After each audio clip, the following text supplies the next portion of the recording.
May naisip naman nga akong gawing luto dito sa tira kong gulay kaninang tanghali mga mare. Kaya naman ayan nga at naghiwa na nga rin ako ng bawang at sibuyas para nga ipanggisa. Bali hiniwa ko na nga lang na maliliit itong gulay mga mare at ito nga ang gagawin ko sa pagluluto. Ito nga lang pala ang gagawin ko din sa gulay na yan mga mare at ito nga lang pala ang sangkap na ating mga gagamitin. Bali bawang at sibuyas nga lang yan mga mare at magic sarap at saka nga pala ito isang Argentina corned beef. Nung okay na mare, naglagay na nga lang ako ng kaunting mantika dito sa mainit na kawali. Bali itong pinagmantikaan nga pala ng taba ng baboy ang ginamit ko dyan panggisa mga mare para nga mas malasa-lasa.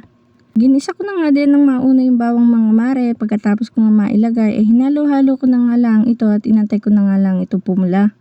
Hinalo-halo ko nga lang mga mare at pagkapula nga na ang bawang mga mare, sinunod ko na nga itong sibuyas. Pagkalagay ko nga din ng sibuyas mga mare, hinalo-halo ko na nga lang ulit ito at parang nga ito pumula-pula.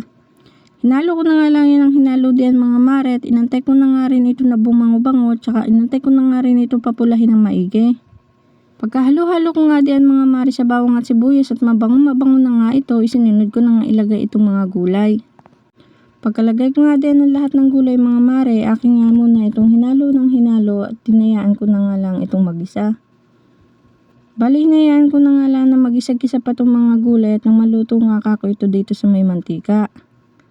Hinayaan ko na nga lang maluto din sa mantika yung gulay mga mare at hinalo ko na nga lang ng hinalo at pagkatapos ko nga diyan inilagay ko na nga itong aking corned beef.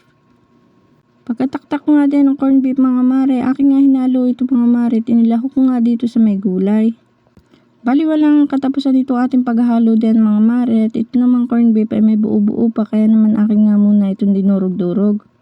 At nang magisa-gisa na nga itong corned beef dito sa gulay mga mare, nilagyan ko na nga pala ito ng kaunting sabaw. Konting tubig nga lang ang ating ipansasabaw dito mga mare para nga ito hindi tumabang at mawalan nga ng lasa. Pagkalagay ng sabaw mga mare, aking nga lang hinalo-halo ulit ito tapos nilagay ko na nga rin pala itong ating pampalasa na magic sarap. Konting magic sarap lang ang nilagay ko mga mare at baka nga ito na may mapaalat. Pagkalagay ko ng magic sarap mga mare, hinalo-halo ko na nga lang ulit ito at saka ko nga ito tinakpan at tinayaan ko na nga muna itong kumulo. Mga ilang saglit lang mga mare at kulbong-kulbo na nga ito kaya naman nga hinalo-halo ko na nga lang ito at tinikman ko na nga kung anong lasa.